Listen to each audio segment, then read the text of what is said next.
ছেড়ে দেয় আমাদের হাঁটু পর্যন্ত যায় না, কিন্তু যে বডিটাকে দেখছে, যে মানুষটাকে দেখছে, যে হাত যদি নিচে ছেড়ে দেয় জানো হাঁটু থেকে নিচে পর্যন্ত এত লম্বা লম্বা। আহ ঘুমের ঘরে আহ চিরকৈশোরী রাধারানী এক নব কিশোরকে দেখছে গৌর বরণ আজানলম্বিত ভৌজ চাকুন চিকুন কেশদা আহা জোড়া ভুরুব তেলি ফুলের মতো নাশা পটল ছেঁড়া নয়ন অষ্টদয় শিরিষ পাতার নে দন্ত রশি যেন মুক্তা দিয়ে বাঁধানো।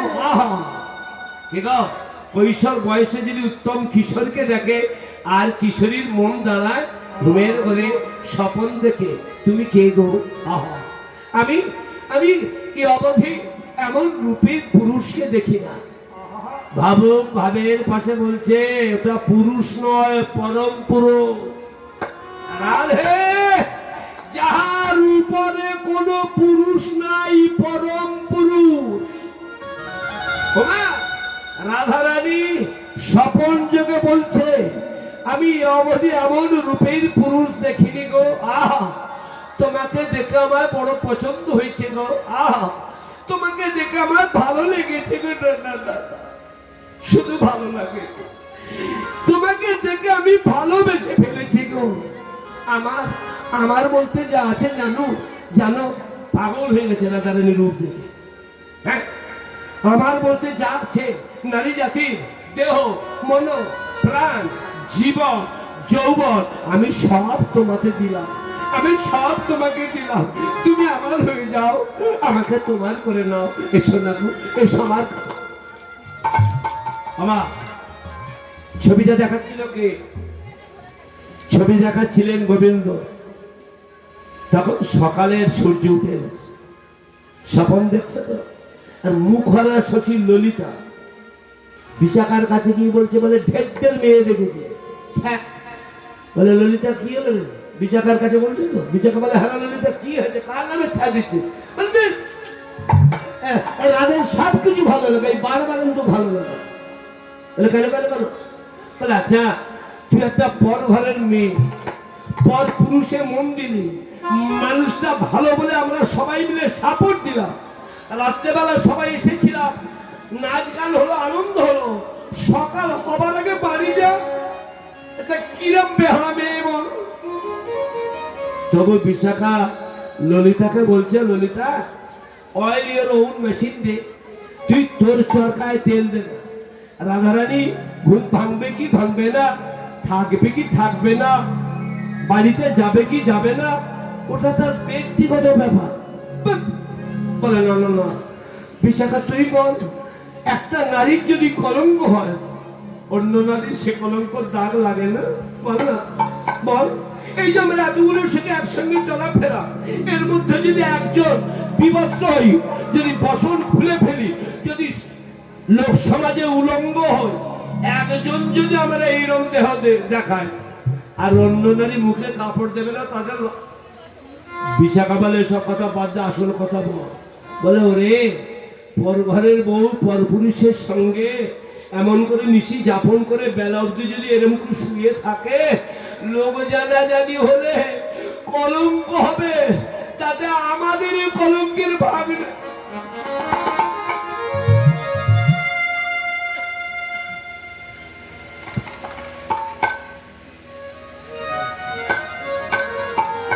বিশাখা বলছে ললিতা কথাটা ফেলে দেওয়া যায় না, যেটা বলছি একেবারে বাজে কথা না।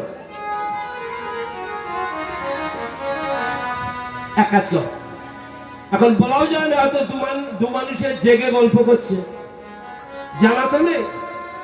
এক কাজ কর, কোনো শব্দ করবি না, টিপে টিপে পা টিপে গুটি গুটি পা টিপে চুপচাপ, মানে ডন্ট টক, সাইলেন্ট, পা টিপে টিপে কুঞ্জের বাবা কর্তা জানালা দিয়ে চুপি সারে দেখে আয় তো পাঠি দুটো কি করছে, বলা যায় ঠিক আছে।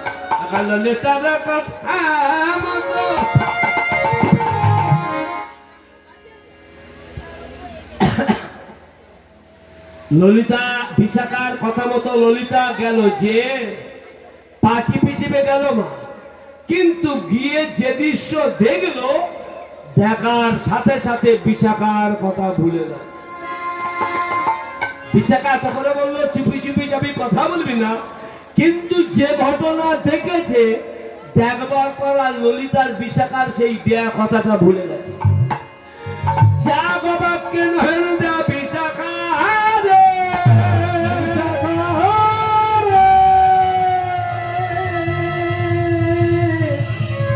বিশাখা বিশাখা সেখানে বলে,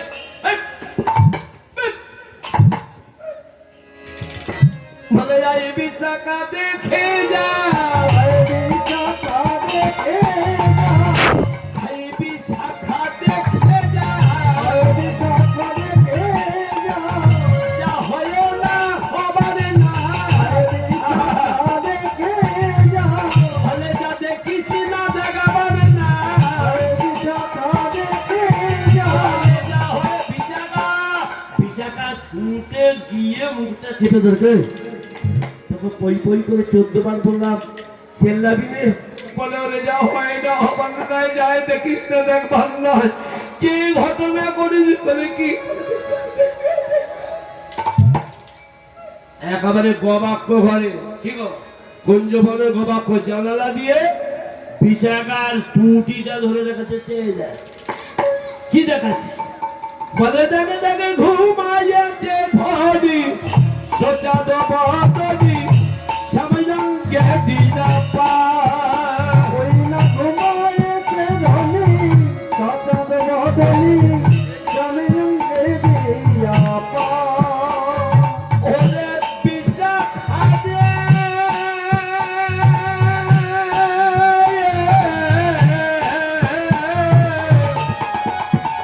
ওই না ঘুমাইছে ধরি, সোচা দবি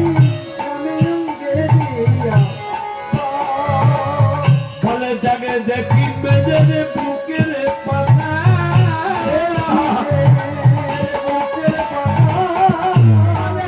দেখি মেজের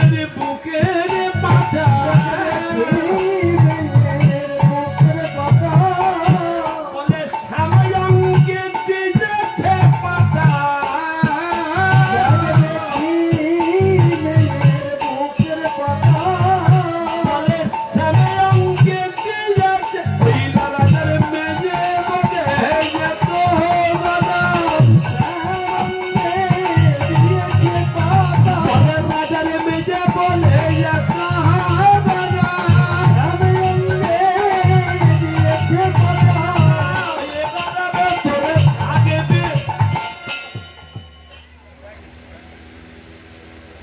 বিশাখাকে ললিতাকে থামিয়ে দিয়েছি। বিশাখা এই চল জানলার ধারে ফ্যাচ ফ্যাচ করছে। কি দেখেছিস? বলেছে বল বল বিশাখা। যে অঙ্গে চন্দন দিতে ভয় হয়, যে অঙ্গে তুলসী দিতে ভয় হয়, কমল হইতে সুকমল, পদ্মের পাবড়ি, কমল মানে পদ্ম, পদ্মের পাবড়ি যে নরম, তার থেকেও সুকমল, কমল মানে নরম। যে অঙ্গে চুয়া চন্দন তুলসী দিতে ভয় হয়,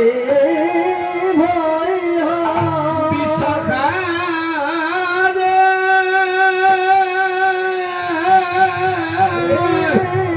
যে কারণে বাবার আছে কত মুড়ি নিশি গলিত পাত্র ভক্ষণ করে, ঊর্ধ্ব পদ নিবিদে মাথা, পঞ্চমগুলি জলে কতকে অগ্নি প্রজ্বলিত করে, সেখানে বসে আছে ওই চরণ পাথর। তুই বল, যে চরণ পাবার জন্য কত দেব দেবতা সাধনা করে, সেই গোবিন্দের বুকের উপরে কত বড় অহংকার।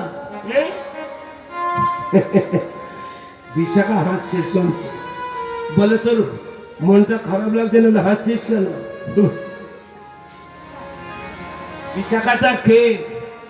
কি মা, যে যতই বলুক রাধা গোবিন্দ সম্পর্কে, আর রাধা গোবিন্দ লীলা প্রধান শাখা হলো তো বিশাখা। ললিতা স্মরণ করে বলছে ছি ছি ছি, সেই গোবিন্দ পক্ষে। আহ আচ্ছা বিশাখা, ললিতা বলছে, বিশাখা বলছে আচ্ছা ললিতা তুই তো দেখেছিস গোবিন্দের বক্ষে চরণটা রাধার? বলে হ্যাঁ দেখ না, দেখছি।